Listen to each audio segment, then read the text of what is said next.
that is full of Scots.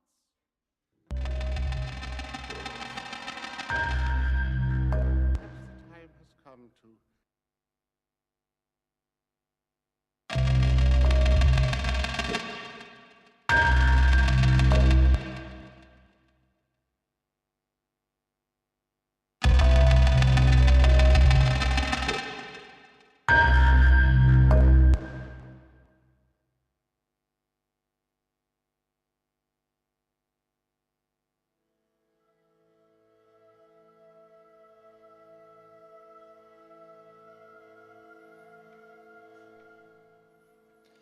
Bonsoir et bienvenue à l'émission littéraire de Radio Campus, la radio de l'Université libre de Bruxelles, Écho dans la nuit. Vous pouvez suivre l'émission et commenter en direct sur Facebook, facebook.com/Écho dans la nuit, Écho au pluriel.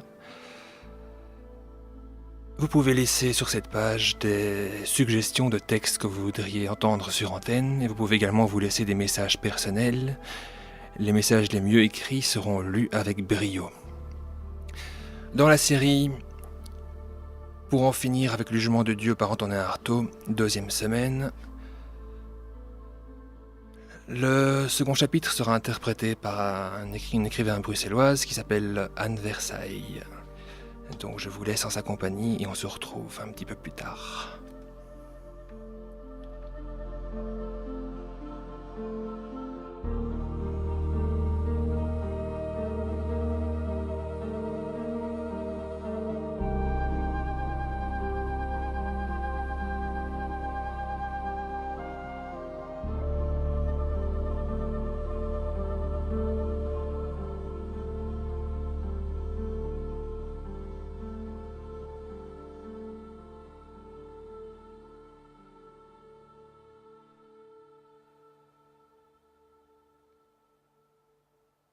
Et en bas, comme au bas de la pente amère, cruellement désespéré du cœur, s'ouvre le cercle des 6 croix, très en bas, comme encastré dans la terre mère, désencastré de l'étreinte immonde de la mer qui bave. La terre de charbon noir est le seul emplacement humide dans cette fente de rochers.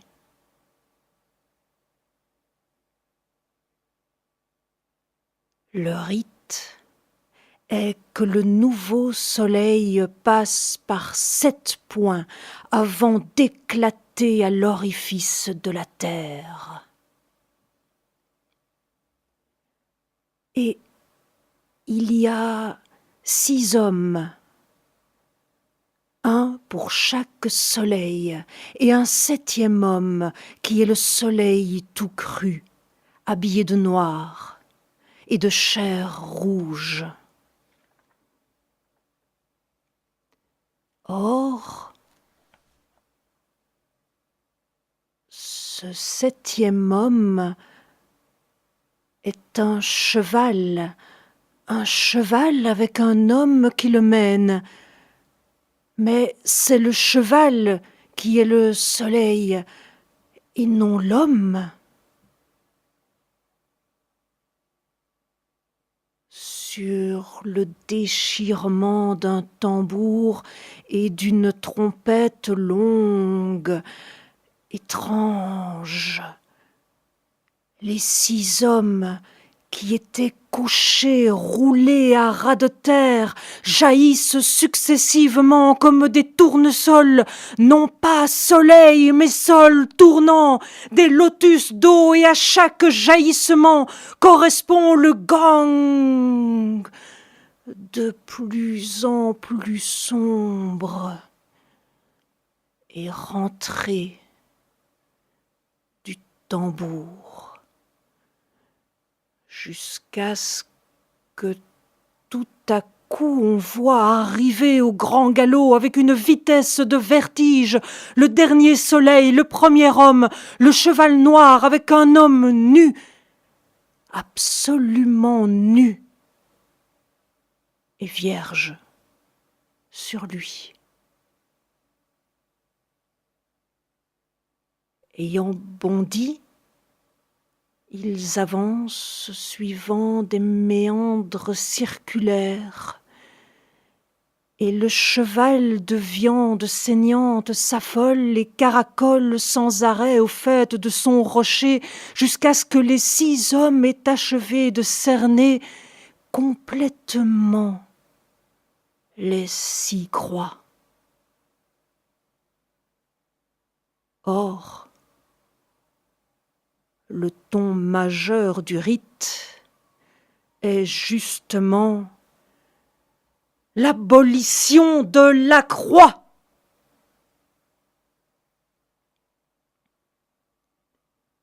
Ayant achevé de tourner, il déplante les croix de terre. Et l'homme nu sur le cheval arbore un immense fer à cheval qu'il a trempé dans une coupure de son sang. Voilà, vous venez d'entendre la musique de Shadow of the Beast, remasterisée. C'est un ancien jeu sur les ordinateurs de la génération des années 80 et 90. Avant cela, l'interprétation du second chapitre de Pour en finir avec le jugement de Dieu par Antonin Artaud, interprété par Anne Versailles. Ce cycle a pour objet donc de rendre hommage à Antonin Artaud, vu la semaine du 4 septembre qui était son anniversaire. Je tiens à préciser bien entendu que l'interprétation de ces textes n'a aucune connotation politique ou religieuse et est passée sur antenne uniquement dans un but littéraire. Voilà, c'est dit. Je vais enchaîner avec un poème de Lamartine, approprié par rapport à cette émission, Écho dans la nuit, intitulé Hymne de la nuit.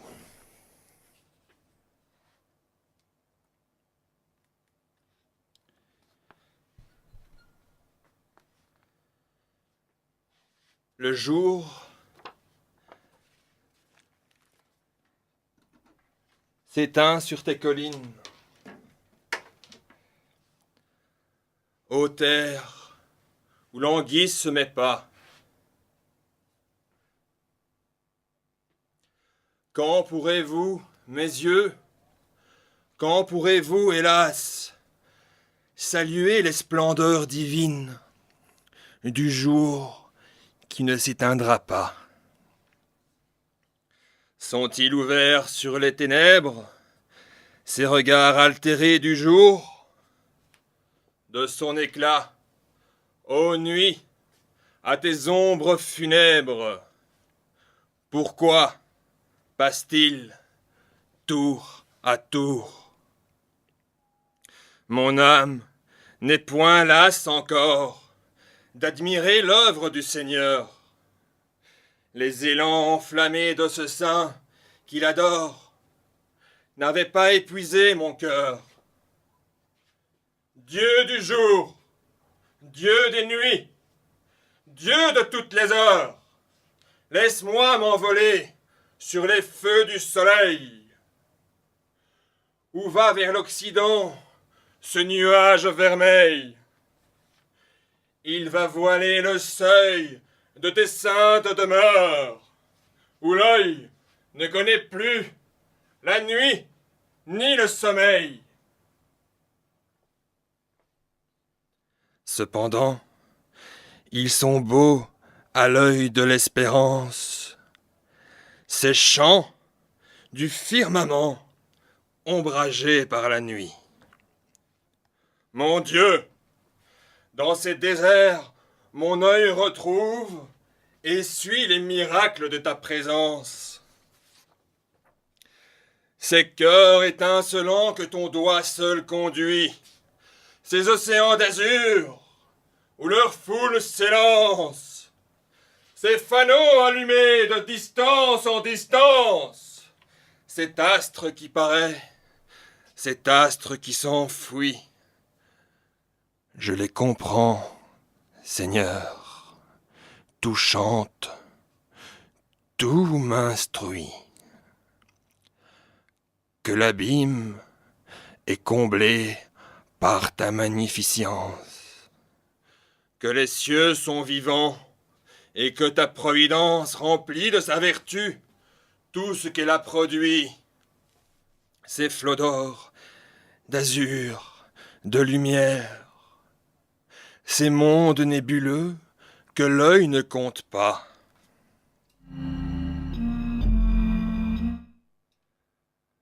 Ô mon Dieu, c'est la poussière qui s'élève sous tes pas. Ô nuit, déroulez en silence les pages du livre des cieux. Astres, gravitez en cadence dans vos sentiers harmonieux. Durant ces heures solennelles, Aquilon, repliez vos ailes. Terre, assoupissez vos échos. Étends tes vagues sur les plages, ô mer, et berce les images du Dieu qui t'a donné les flots.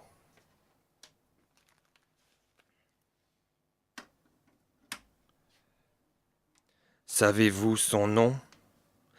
La nature réunit en vain ses 100 voix. L'étoile à l'étoile murmure. Quel Dieu nous imposa nos lois? La vague à la vague demande.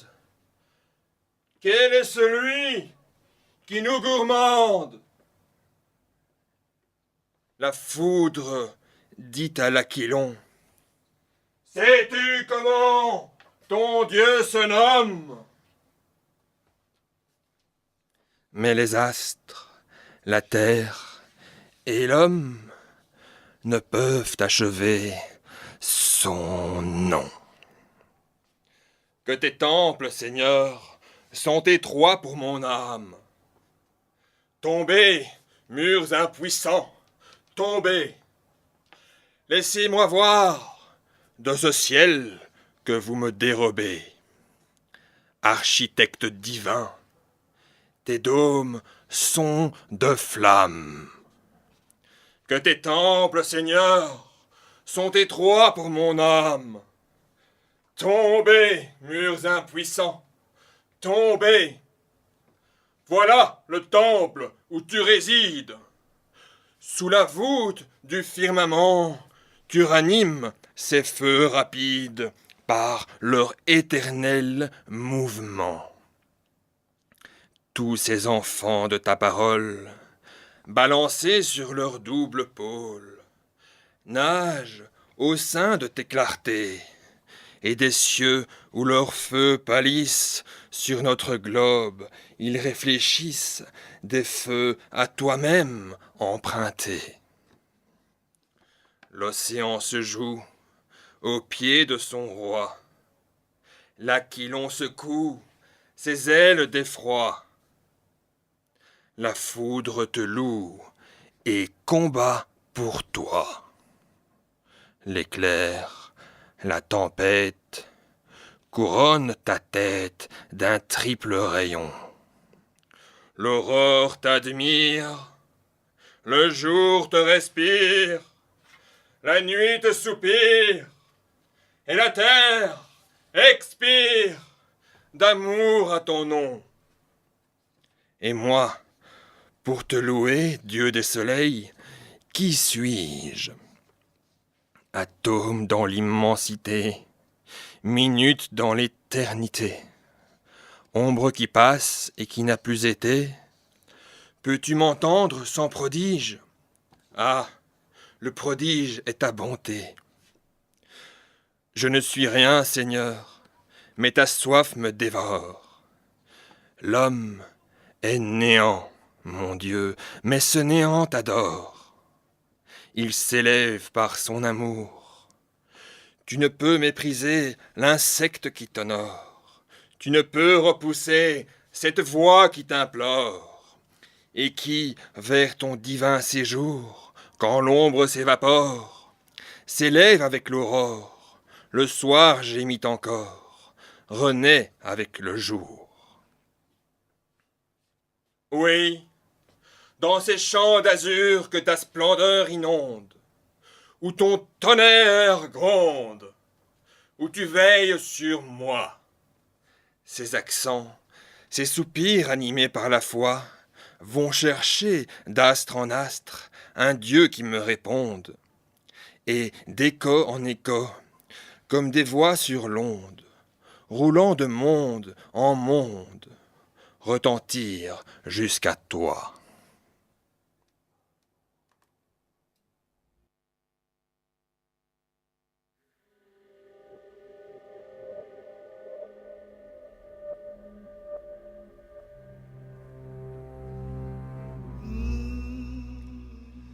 Après l'hymne de la nuit de Lamartine et un intermède musical de Craig Armstrong de la bande originale du film Ray, les 2-3 derniers morceaux, je vais enchaîner avec quelques passages du livre, le livre de la méditation et de la vie par Krishnamurti. Je vais prendre, parce qu'il y a une page par jour, je vais lire 3 pages donc, qui correspondent aux 13, 14 et 15 septembre, pour avoir donc des textes appropriés par rapport au calendrier.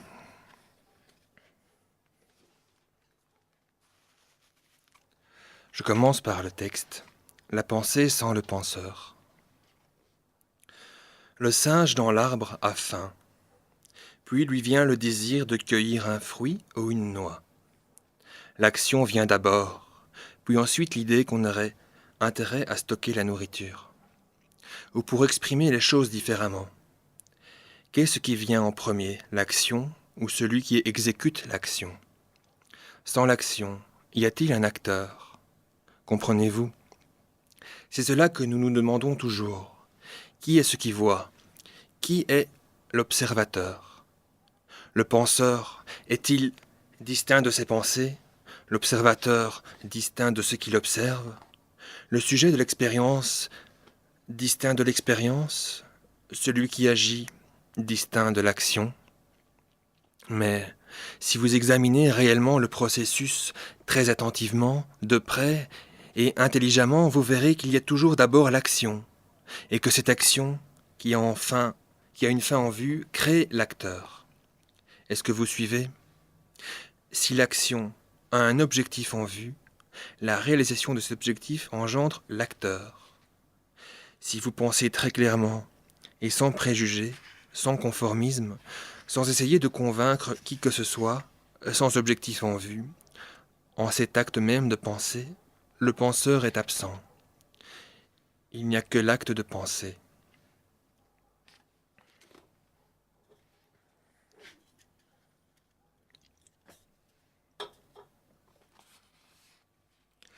Ce n'est que lorsque vous visez, en pensant, à la réalisation d'un but, que vous devenez important, et non la pensée. Certains d'entre vous ont peut-être remarqué cela. C'est en réalité une chose importante à découvrir, parce que, de là, nous saurons comment agir. Si le penseur précède la pensée, alors, il est plus important que la pensée. Or, toutes les philosophies, les coutumes et les activités de notre civilisation actuelle sont fondées sur ce postulat. Mais si c'est la pensée qui vient en premier, alors la pensée est plus importante que le penseur.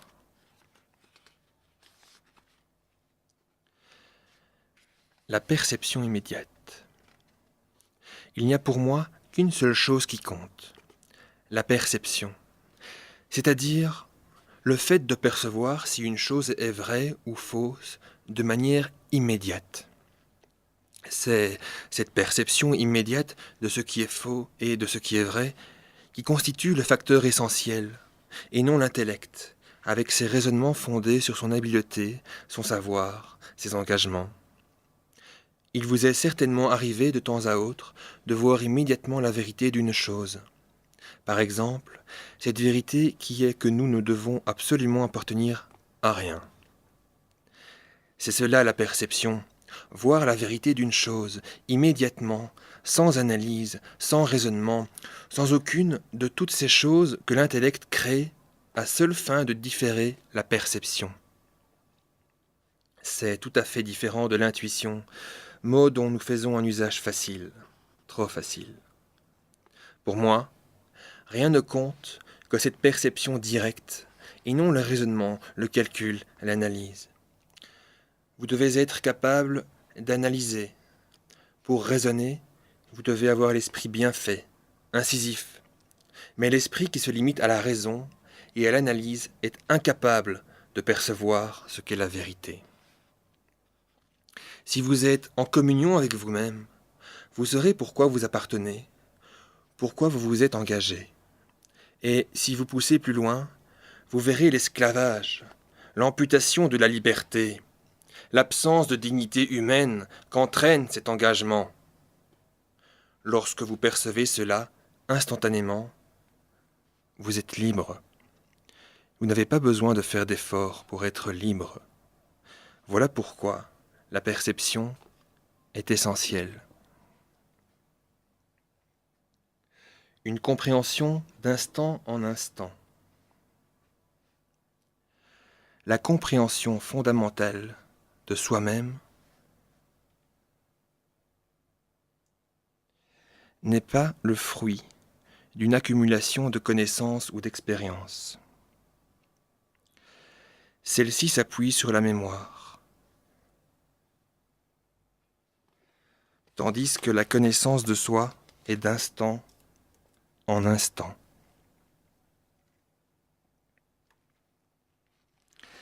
Si nous ne faisons qu'accumuler des données sur le moi, ces informations même nous empêchent de nous comprendre plus profondément, car cet entassement de savoir et d'expérience devient un foyer où la pensée se concentre et à son être.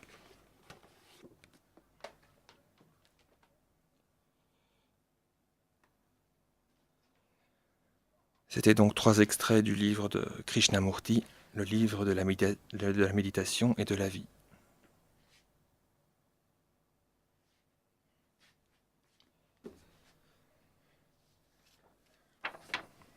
Je vais enchaîner avec un poème de Louis Aragon, intitulé « Le délire du fantassin ». Et après cela, je vais faire un intermède musical de musique mixée en live. L'enfant fantôme fend de l'homme entre les piliers de pierre. 2 pierres, son tour de tête. La tour monte, attention au ciel.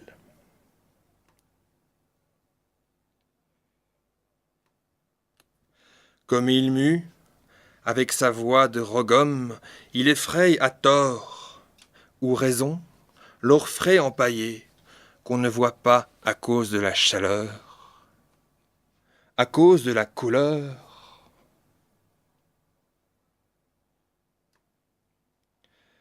à cause de la douleur. Jamais la boule en buis ne pourra retomber sur le bout de bois blanc du bilboquet.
L'étrangère de Louis Aragon.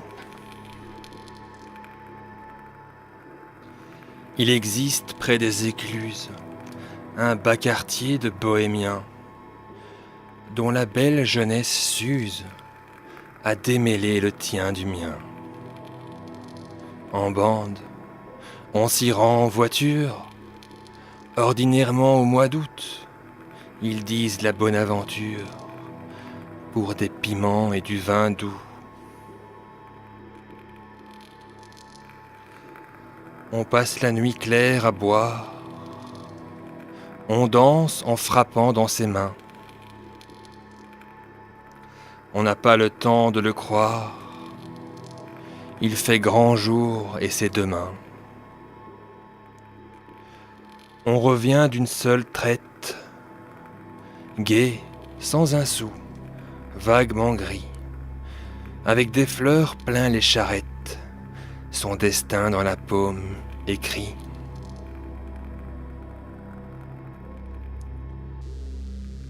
J'ai pris la main d'une éphémère qui m'a suivi dans ma maison.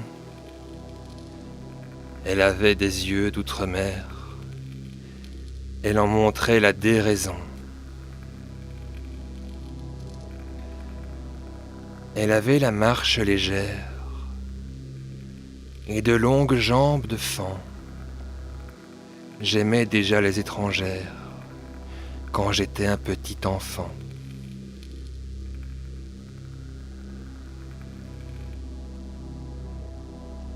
Celle-ci parla vite, vite, de l'odeur des magnolias. Sa robe tomba tout de suite, quand ma hâte la délia. En ce temps-là, j'étais crédule. Un mot m'était promission, et je prenais les campanules pour des fleurs de la passion.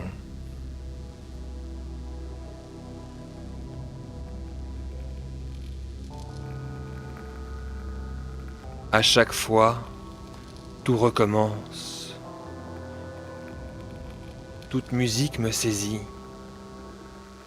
et la plus banale romance m'est éternelle poésie.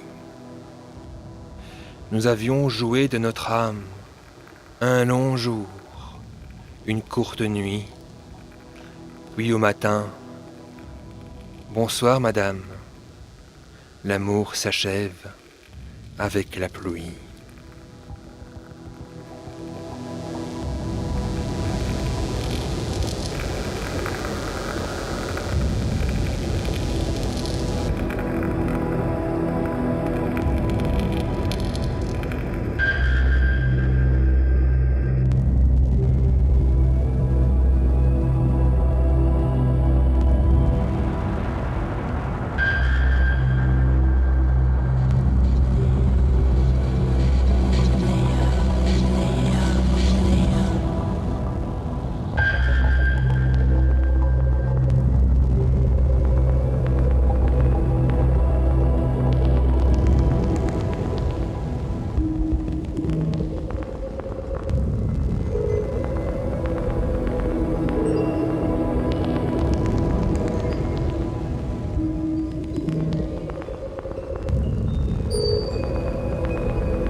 à Némésis de Lamartine.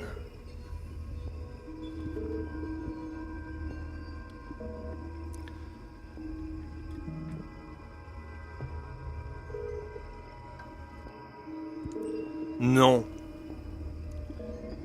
Sous quelque drapeau que le barde se range, la muse sert sa gloire, et non ses passions. Non, je n'ai pas coupé les ailes de cet ange pour l'atteler hurlant au char des factions. Non, je n'ai point couvert du masque populaire son front resplendissant des feux du Saint-Parvis, ni pour fouetter et mordre, irritant sa colère, changer ma muse en Némésis. D'implacable serpent, je ne l'ai point coiffé, je ne l'ai pas mené une verge à la main, injuriant la gloire avec le luth d'Orphée.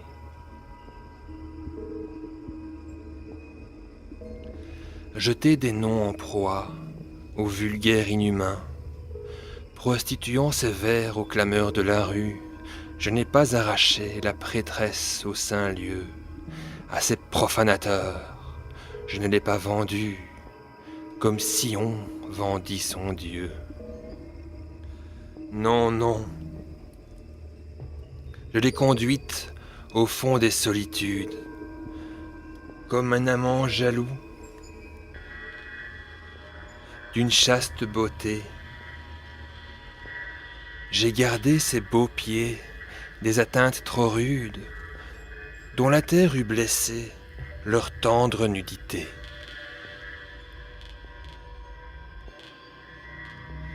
J'ai couronné son front d'étoiles immortelles, j'ai parfumé mon cœur pour lui faire un séjour, et je n'ai rien laissé s'abriter sous ses ailes que la prière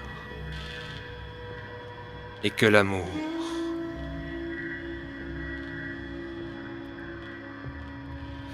L'or pur que sous mes pas semait sa main prospère n'a point payé la vigne ou le champ du potier. Il n'a point engraissé les sillons de mon père, ni les coffres jaloux d'un avide héritier. Elle sait où du ciel ce divin denier tombe. Tu peux sans le ternir me reprocher cet or.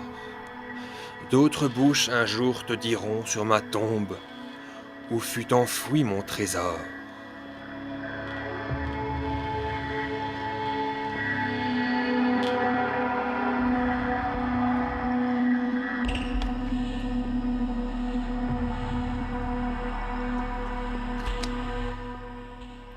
Je n'ai rien demandé que des chants à salir, des soupirs pour une ombre et des hymnes pour Dieu. Puis, quand l'âge est venu m'enlever son délire, j'ai dit à cette autre âme un trop précoce adieu. Quitte un cœur que le poids de la patrie accable, fouille nos villes de boue et notre âge de bruit. Quand l'eau pure des lacs se mêle avec le sable, le cygne remonte et s'enfuit. Honte à qui peut chanter pendant que Rome brûle. S'il n'a l'âme et la lyre et les yeux de Néron, pendant ce l'incendie en fleuve ardent circule des tempes au palais, du cirque au panthéon. Honte à qui peut chanter pendant que chaque femme sur le front de ses fils voit la mort ondoyer, que chaque citoyen regarde si la flamme dévore déjà son foyer.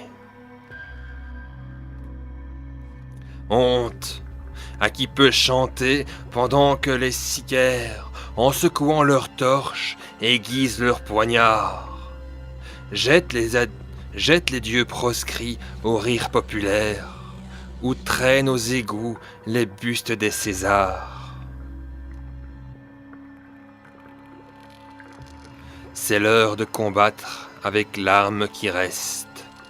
C'est l'heure de monter au rostre ensanglanté et de défendre au moins de la voix et du geste Rome, les dieux, la liberté. La liberté, ce mot dans ma bouche t'outrage. Tu crois qu'un sang d'Ilote est assez pur pour moi, et que Dieu de ses dons fit un digne partage? L'esclavage pour nous, la liberté pour toi. Tu crois que de ces gens le dédaigneux sourire est un prix assez noble au cœur tel que le mien? Que le ciel m'a jeté la brasserie et la lyre, à toi l'âme du citoyen? Tu crois que ce saint nom fait vibrer la terre, cet éternel soupir des généreux mortels? Entre Caton et toi doit rester un mystère, que la liberté monte à ses premiers autels.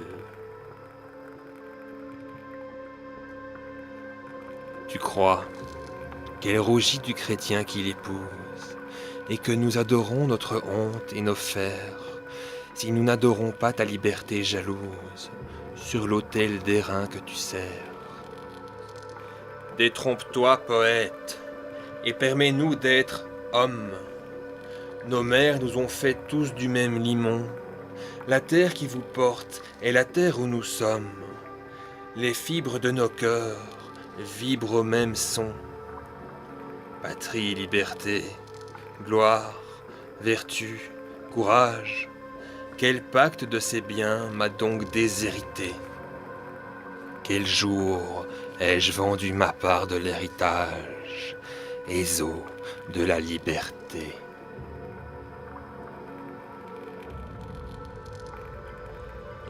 Va, n'attends pas de moi que je la sacrifie, ni devant vos dédains, ni devant le trépas. Ton Dieu n'est pas le mien, et je m'en glorifie. J'en adore un plus grand, qui ne te maudit pas. La liberté que j'aime est née avec notre âme. Le jour où le plus juste a bravé le plus fort, le jour où Jéhovah dit au fils de la femme, choisis des fers ou de la mort. Que ces tyrans d'hiver, dont la vertu se joue, selon l'heure et les lieux, s'appellent peuple ou roi. Déshonore la pourpre ou salisse la boue. La honte qui les flatte est la même pour moi.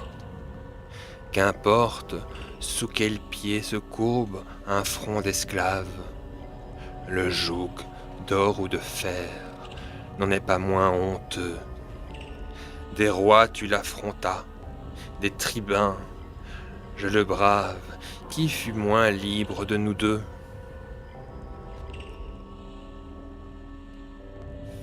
Fais-nous ton Dieu plus beau, si tu veux qu'on l'adore. Ouvre un plus large seuil à ces cultes divers. Repousse du parvis que leurs pieds déshonorent la vengeance et l'injure aux portes des enfers. Écarte ces faux dieux de l'autel populaire pour que le suppliant n'y soit pas insulté.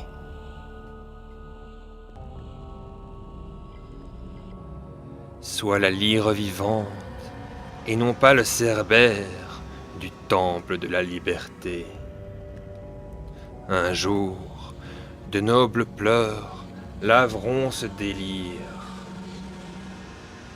et ta main, étouffant le son qu'elle a tiré, plus juste arrachera des cordes de ta lyre la corde injurieuse où la haine a vibré. Mais moi, j'aurais vidé la coupe d'amertume, sans que ma lèvre même en garde un souvenir, car mon âme est un feu qui brûle et qui parfume ce qu'on jette pour la ternir.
Cette émission touche à son terme. N'hésitez pas à poster des suggestions de textes que vous voudriez entendre sur antenne sur la page Facebook de l'émission, facebook.com/écho dans la nuit. Écho au pluriel dans la nuit, le tout en un mot. La semaine prochaine, le cycle Antonin Artaud continue et le 3e chapitre de Pour en finir avec le jugement de Dieu sera interprété par le comédien bruxellois Olivier Seux. Sur ce, je vous laisse en musique et je vous souhaite une excellente nuit, une excellente semaine et à très bientôt.